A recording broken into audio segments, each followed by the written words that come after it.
history as the continent of Africa.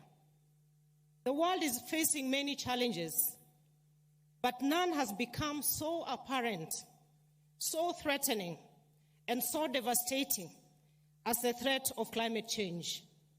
And we can only respond by making history at this inaugural Africa Climate Summit.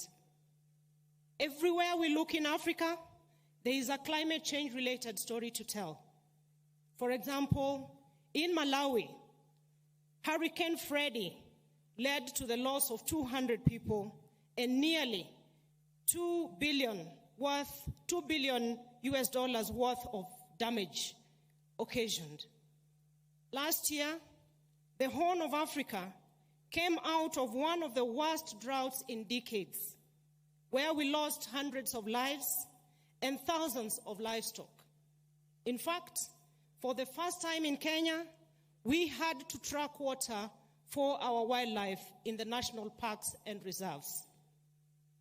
Excellencies, ladies and gentlemen, although African countries are making every available effort to deal with the vagaries of climate change, our economies are continuing to be weighed down by mounting debts.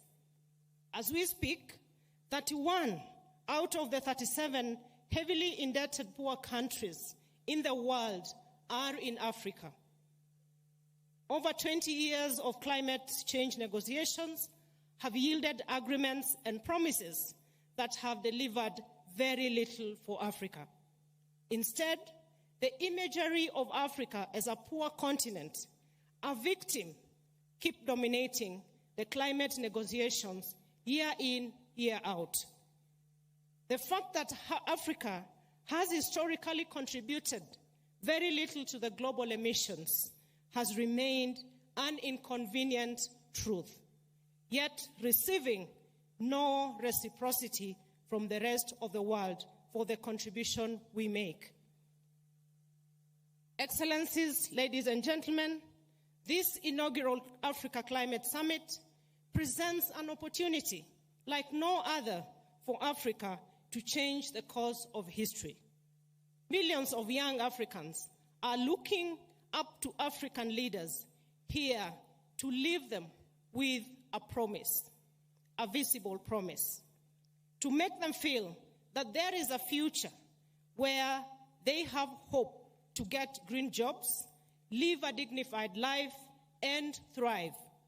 We are looking to the summit to chart a green growth pathway for the African continent, set the stage for Africa to lead the globe towards a more ecologically responsible global industrialization catalyzed by financing that is accessible, adequate, and affordable. The world is waiting for something anew out of this week. We must not be held hostage to the past, but allow ourselves to reimagine a future where, as Africa, we lift ourselves from the fatigue of despair and make history. Excellencies, I am persuaded that the time is now, and I beseech us to respond to this historical call by proposing radical solutions to the world that will help us deal with the climate change.